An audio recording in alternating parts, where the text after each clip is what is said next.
Hello students, today we will be discussing urban ecosystem components. But before going into this, let us have a very quick recap what we had discussed in the previous 2 weeks. The first week we had discussed the very basics of ecosystem and ecology. We have discussed the structural and functional units. In the ecology, we have discussed the levels of organizations. We have also discussed the ecosystem functions and processes. Following week, we had discussed the ecosystem types, ecosystem concepts, ecosystem theories, and the best part was the concluding part where we had discussed some good real world case studies to understand these applications of concepts and theories.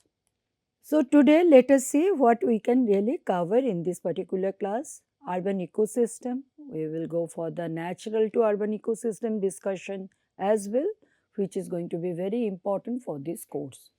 We will discuss then structural components of urban ecosystem, socio-economic environment and biophysical environment. These are the two subtypes under these structural components. And we will be discussing then the anthroposphere. So, what is urban ecosystem?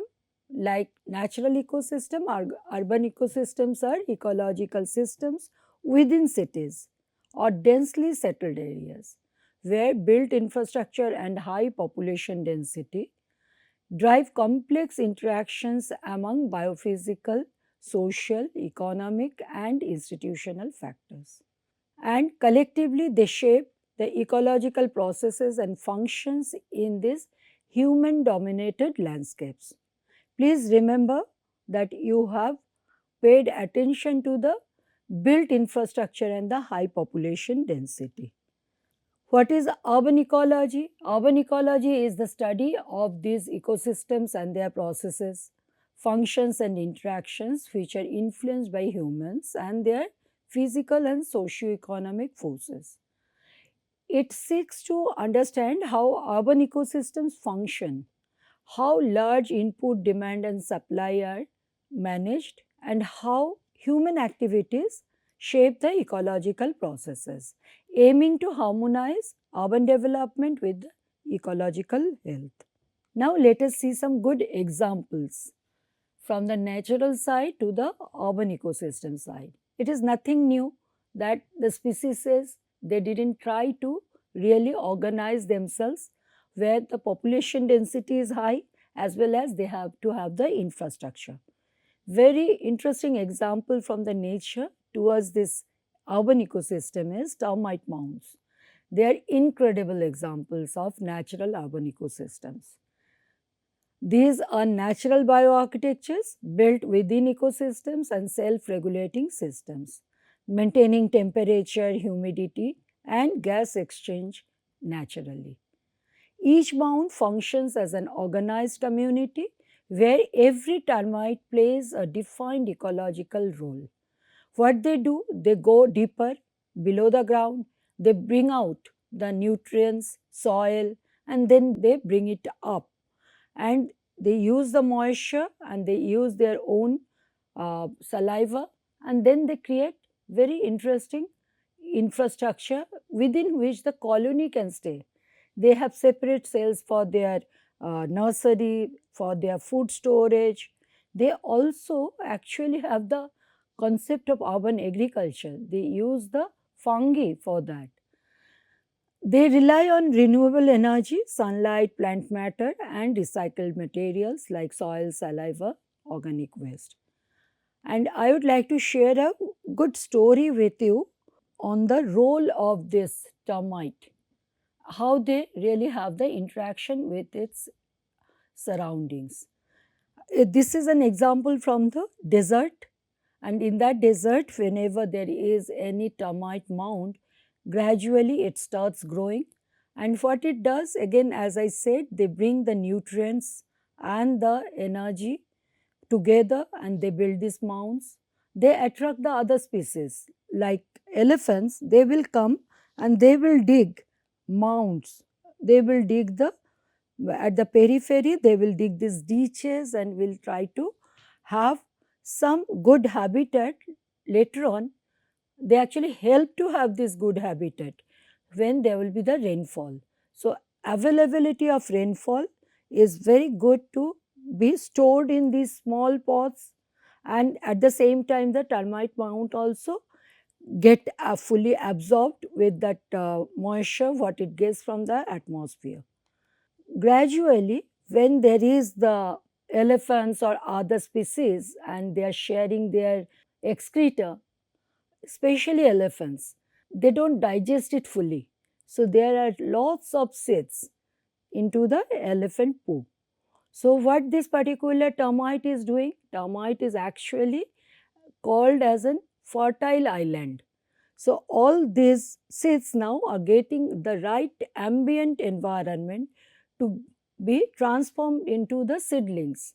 And we can see so many plants have come up, and that gradually we can see the young forest is all around these type of mounds, which can later on get transformed into a matured forest. So that's the way a termite mound, which itself is having lot of infrastructure services within it, which already you know, is also helping the ecology of the forest desert system. I will bring another good example where we would like to pay attention that how this particular species select the site, where to have that, and also the infrastructure, just like what we were discussing in the termite. You can see on this right hand side image, it was actually a very important and significant scientific study as well. This is the ant colony, leaf cutter ants. They are having this underground network. From the top soil, we cannot see them, but just below ground, they don't go deeper, because these are the examples from those areas where lot of waters are available in the soil. So they don't go deeper, so that the groundwater stored cannot disturb their colonies often. So what they do, they spread like kilometers. So their infrastructure is tremendous to actually we can learn the transportation network and again the storage of their foods as well as the waste cells. All these things are available. And this is a wonderful study. I will suggest you people to go through it. Dr. Forty is the main scientist who had done it. Though in today's time we can actually have certain other observations, but what he had done, he had poured the concrete into these holes, and it is a living colony. So in this living colony, obviously ants died, several ants died, but wonderful information came to the knowledge system, that how this particular colony is having that interconnectedness, and how they can, if they can have a problem in certain area, they can actually relocate themselves, how they can take their food. All this information came to the human society. Later on, they have actually changed the study methods, and now all non-destructive methods and the sending the good sensors to understand and the good cameras to inside these channels have been now being utilized. But it's a wonderful study started, and you can see once that concrete was poured, this is the type of mold we could see. That's the negative of their spaces. We can see in 3 dimension. It's an underground city with full infrastructure services with the resilience as well. What will happen if the water comes? What will happen if somewhere the fire has come? So all these things could be learned from these particular ants group. Now let us come to urban ecosystem the way we know them, that is the human species related. On the left hand side we see Mexico City example. All the cities have actually started from this type of scratch only, and then on the right hand side we can see the present day city, and what we see, the transformation from a self-sustaining to a human managed ecosystem. Natural habitats like that lake is fully converted into anthropogenic landscape. buildings, parks, everything has come on top of that lake. Ecological balance replaces the social and economic priorities. So, we can just quickly have a look at this comparative understanding between the natural ecosystem and urban ecosystem. From the structure side, the component side, natural ecosystem is dominated by abiotic factors like soil, water and climate, and diverse biotic components like plants, animals, microbes, decomposers. We have already discussed that. In the urban ecosystem, it is dominated by built environment, roads, buildings, pipes, and remnant natural patches like parks, green roofs. Humans are the key biological agents. From the source side, from the energy or resource side, solar energy, local nutrient cycles, in situ resource use, that we have seen in the natural ecosystem. Whereas in the urban ecosystem, external energy and resource inputs, electricity, fuel, food, water imports, these are very common. In the nutrient cycle also, we can see the difference. It's a open flow system, whereas the natural one is closed loop or semi-closed. Import of nutrients and export of waste and disruptions in cycling is common in the urban ecosystem. Biodiversity wise, reduced species biodiversity and dominance by generalists who can survive, as we discussed earlier, and homogenization. And it depends on the human species, whatever they prefer, that will be there. There are certain other aspects we need to look at, like regulation and control for the stability. Self regulating via feedbacks, predator prey, competition, resource limitation. These are very important for the natural ecosystem. Whereas in the urban ecosystem, we find that human beings are managing them or engineered regulations are in place like stormwater system, waste management system, zoning regulations, etc. For the functions, energy flow and the productivity, in case of natural ecosystem, primary production to consumption to decomposition, and we have always seen the presence of solar energy is very important, and this efficiency of any natural ecosystem depends on ecological balance. Whereas in the urban ecosystem, we find that energy flow depends on the imported energy and resource supply chains. Productivities are always tied with the human economic activity. From the other function, that is the ecosystem services or human benefits side, also we can have a comparison like services like pollination, soil formation, climate regulation, water purification arising naturally. These are the good ecosystem services. Whereas in urban ecosystem, the services are often engineered.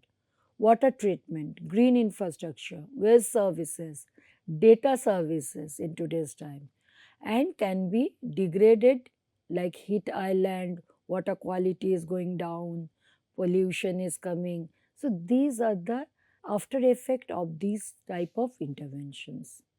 As far as resilience and adaptation is concerned, the natural resilience is via redundancy, succession. Recovery after disturbance also happens through these systems. Whereas for the human made societies, we could find that lower resilience is actually present. They always rely on the infrastructure maintenance, presence of infrastructure, adaptive management, policy interventions, etc. Now we will come to the components, structural components of the urban ecosystem. Two major divisions, socio-economic environment and the biophysical environment. Under the socio-economic, people's activities, social factors, political factors and economic factors. All of them are very dominating factors which actually shape the urban ecosystem. In the biophysical environment, we find urban atmosphere, biosphere, hydrosphere, pedo and lithosphere and the built system. And at the end of this discussion, we will also discuss the anthroposphere, which is a combination of all these in the modified system. So let us first start with the socio-economic environment. In the socio-economic environment, we find people's activity like daily routines, community behavior, recreation, lifestyle patterns. For example, in the daily routines, weekdays and weekends, it differs. So, urban ecosystem also gets used to it or influenced by it. Social factors, education, tradition, social institutes, and the community networking. They are very important. Political factors like governance, policies, urban planning, public participation. Most of the time, when we actually evaluate a city's performance, political factors like governance becomes very important. Economic factors, cities are probably known if they are having very strong economic portfolio. Employment, industries, which type of industries, polluting or non-polluting, so many other questions also come in. Trade, income distribution, because in the southern world, we always having this particular issue of this inequality, and income distribution is one of the key feature for that. So this is the social and economic part of the urban ecosystem. Let us see the biophysical environment, under which we will be discussing, as we said, atmosphere, biosphere, hydrosphere, pedo and lithosphere, and built system. And then we will move to the discussion of anthroposphere. Under the built system is a core physical part of the urban ecosystem that together with biotic and abiotic elements forms the spatial and functional mosaic of the city. It is a visible, measurable indicator of human modification. This built system includes all physical human constructed features and engineered infrastructure like residential, commercial, industrial buildings, roads, bridges, transportation facilities, utility networks, water, electricity, sewage, telecommunications. Urban green infrastructure like parks, green roofs, playgrounds, public spaces, waste management facilities. Now we come to the next one, that is the pedosphere and lithosphere. Lithosphere, as we know, is the solid, rigid outer layer of the earth consisting of the crust and the uppermost part of the mantle. Whereas pedosphere is actually the top part of the lithosphere only. It's a shallow, dynamic and complex layer, soil, that forms on the uppermost part of the lithosphere due to its interaction with the other earth sphere like lithosphere, atmosphere, hydrosphere and biosphere. It is essentially the living surface of the lithosphere. So, we can actually have a look at this particular image where you can find the earth's mantle, and this topmost layer is the lithosphere, the crust, and the uppermost solid mantle. Whereas pedosphere is only the top layer, topsoil we always say pedosphere, which is very dynamic, it can change, and human influence actually makes it more dynamic. So these two layers are having their own importance. Like urban development is capable of modifying the surface form geomorphology of the landscape and certainly of altering the soils of the original site and destroying small ecosystems like ponds and streams. They are very good examples. And disruption of the upper soil layers damages its natural structure. That is the pedosphere we are now discussing. When materials like sand, gravel, construction debris and mulches are added and later eroded by wind or water, the soil's composition and layering change significantly, altering its fertility and hydrology in the urban ecosystem. For brick, we use the topsoil, and all of us we know how damaging it is for the biodiversity. Next sphere we will be discussing are the hydrosphere, is the total amount of water on earth including all forms such as ocean, seas, rivers, lakes, groundwaters, glaciers and water vapor in the atmosphere. It interacts continuously with the other components of the ecosystem through the water cycle. So, water cycle is a very interesting one, and probably all of us we do have a good knowledge about it as well. Let us see the urban hydrosphere. This is a very normal hydrosphere where we can find the glacier, groundwater, and the hydrological cycle is there, as well as the role of ocean also we can find here. So, how the hydrosphere works? Oceans store and redistribute heat, driving global wind, heat, and most importantly, climate patterns. The interactions are through the processes like evaporation, which affects atmospheric moisture. Ocean currents influence the regional climates as well. In the IPCC 2013 sea level rise projections, climate change is more than just global warming, because the sea level rise itself is so threatening that we are also taking care of not only global warming. Forecasts predict shifts in precipitation and runoff patterns that will affect agricultural practices and human livelihoods.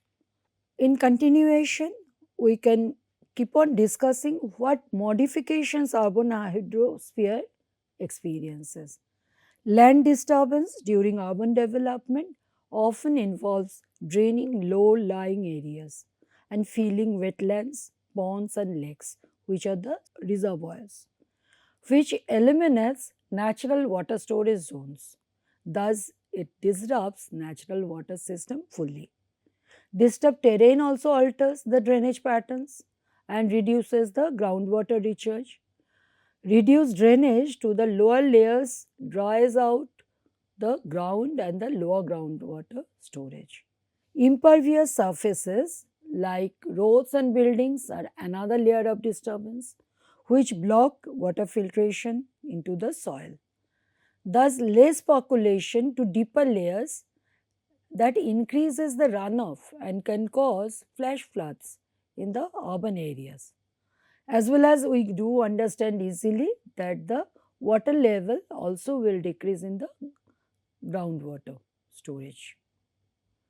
Water quality declines when there is these type of disturbances, and we can find higher turbidity, pollutants and the very high temperature, which has its own impact to other species as well.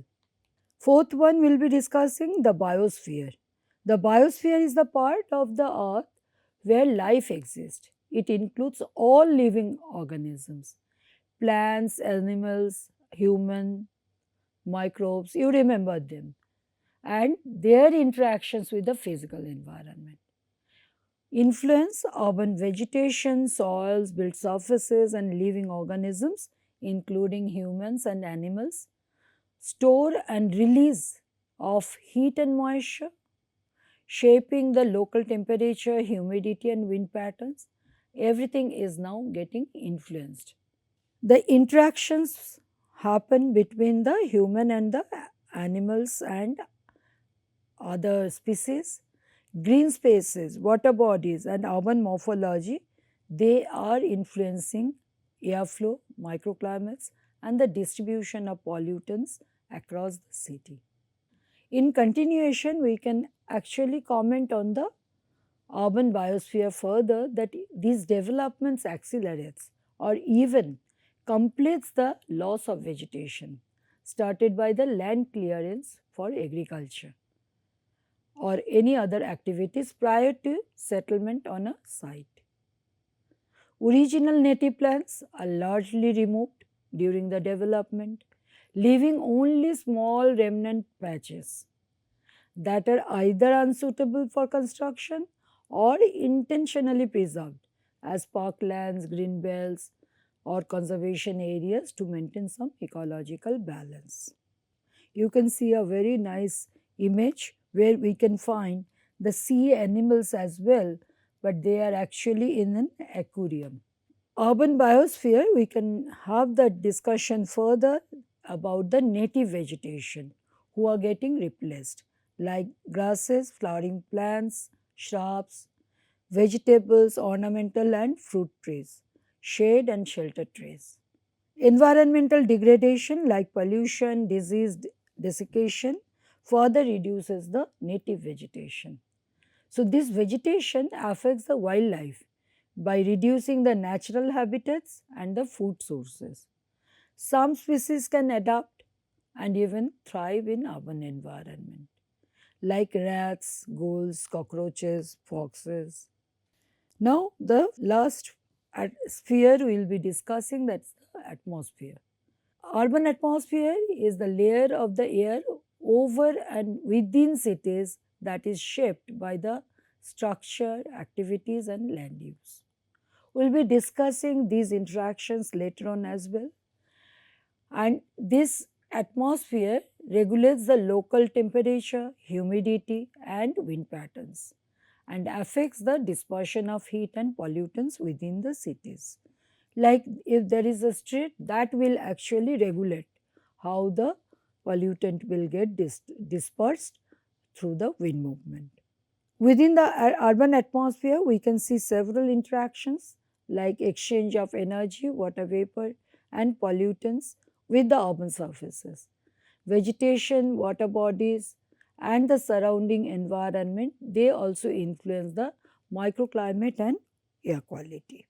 So, the processes involved, you can see they are very similar, like what happens in the normal natural atmosphere, but each one of them are in somehow, in some ways, are modified or influenced.